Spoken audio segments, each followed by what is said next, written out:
What's up, guys?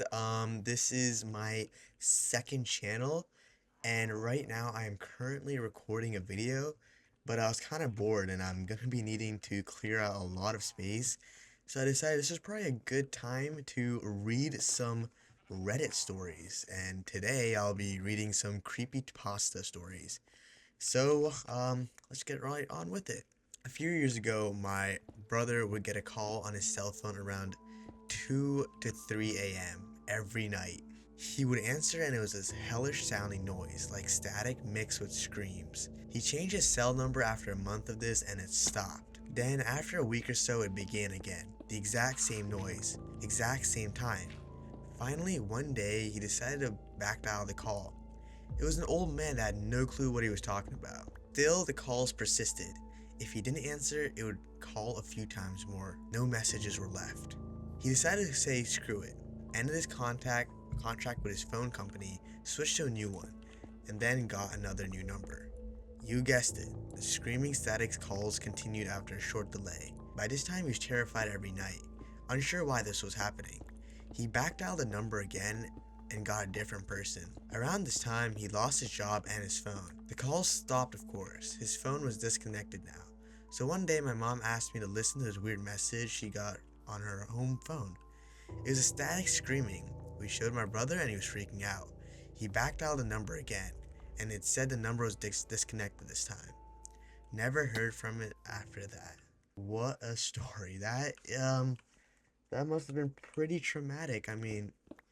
I the story wasn't descriptive enough, but I'm sure it could have been a prank. And if it wasn't, that is one hell of a coincidence, because it says he backdialed the phone multiple times, and their mother basically got the same exact thing, which is pretty creepy. I'm not sure though what this could be. I'm glad it hasn't happened again. The Reddit post was from 12 years ago, and let me check. I There is um no updates on it, so I guess the problem really stopped there. So that's great. So on with the next story. My grandfather died last year, sometime when my son was maybe a year old. We had dinner with the whole family every Friday night, so my son had seen him several times. My grandfather was a very quiet, proud man, but when he thought he was alone or unseen, he would make silly faces at my son to get a laugh. A couple nights after his funeral, my son, who liked to crawl into bed with us in the middle of the night, started laughing oh my god, my words. Started laughing uncontrollably at like 2 a.m. So I get out of bed to see what's going on and find my son sitting in the middle of the living room in the dark, laughing. I say, "Hey buddy, what are you doing?" In toddler speak, he says, "Papa funny." I got a little nervous for some reason and went to pick him up and bring him back to our room for the rest of the night. And as I'm hauling him away, he says, "Bye, Papa," and blows a kiss at absolutely nothing I can see. That is a pretty scary thing to deal with. There's a plenty of horror movies with almost similar plot line, with a little kid acting a little funky. My explanation for this could be maybe he just has a weird imaginary friend, and he calls him Papa, I guess, which was a bit weird, but it's whatever. um, I'm checking right now. There's don't seem to be any more updates, so I'm hoping it's a one and done thing. And all these posts are from like 12 years ago, which was 2014. Holy, that was 2014 was not that long ago, but I guess it is. Anyways, these stories are from 2014, so hopefully nothing as bad has happened to anyone in these stories. So that's a bit odd. Let's move on to the next one. When I was in 8th grade, I went on a school trip that was called a Louisiana tour. It was mostly going around to significant sites in South Louisiana. One of the places we went was Myrtle's Plantation, which is considered to be one of the most haunted places in the country. There are all kinds of stories about the place, but at one point we were standing in a room as part of a larger group, and the tour guide was talking about something. I don't remember what, but as I am standing there, I started to hear what sounds like someone hitting a piano key. After I heard it a couple times, I started to look around for the source of the noise. I didn't see a piano, but I kept hearing it. So I asked my friends who were standing near me if they heard it. They said no. When I heard it again, I said there it is again, and that they must have heard it. They thought I was crazy. So I went back to looking around the room.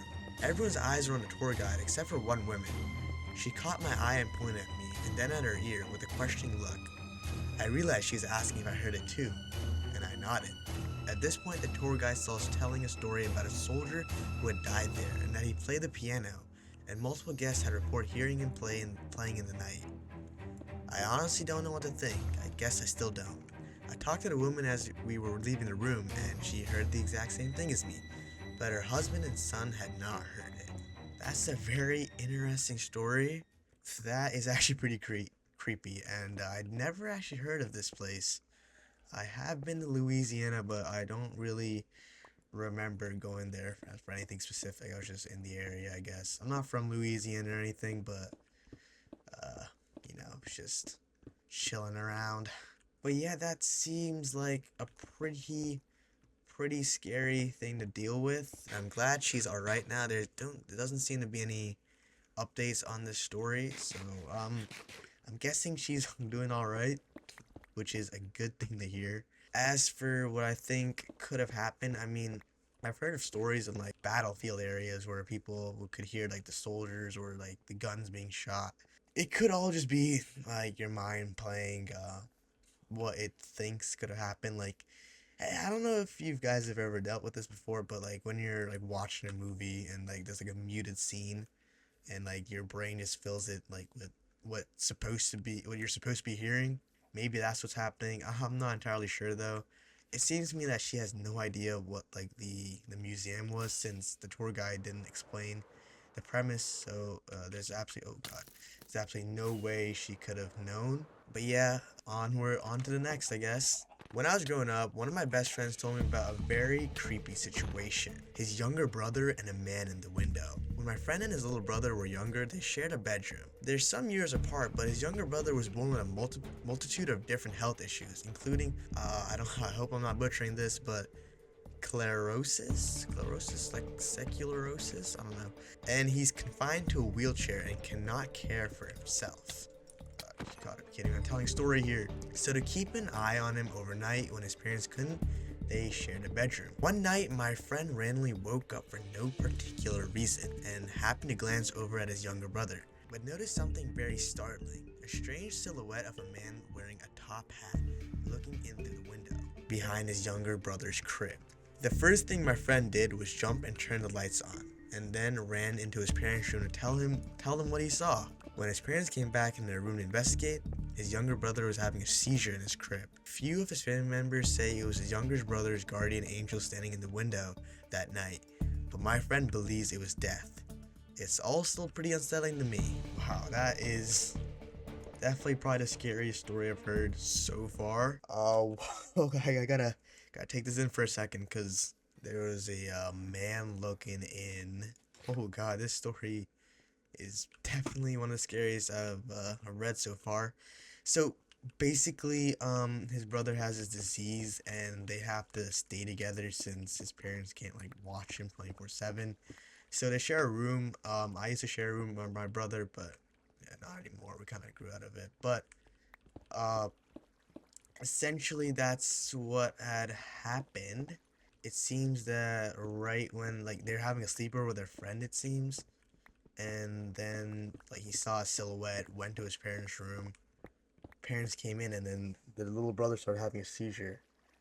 I don't know if the little brother like passed away from it, but judging by how the story is written, I don't think so, because they called it his guardian angel, which in this case I'm not like truly knowledgeable on what guardian angels really are or what they represent or how they truly work, I guess, in other religions. But that doesn't really seem like something a guardian angel would do, watch over the person's supposed to guard and then give him a seizure. That doesn't sound very guardian angel to me. I could be wrong, so yeah, that's just my takeaway from it. It doesn't really seem like a story I would believe in, because it seems like I've seen this in a movie somewhere. Anyways, I know that was a short video. I'm definitely gonna be making more of these as I do stuff around for the video or any future videos. That was pretty fun. I'll definitely be reacting or reading more Reddit stories, not just creepypastas, and I enjoyed that. So hit subscribe to my main channel, subscribe to this one, and I'll see you guys later.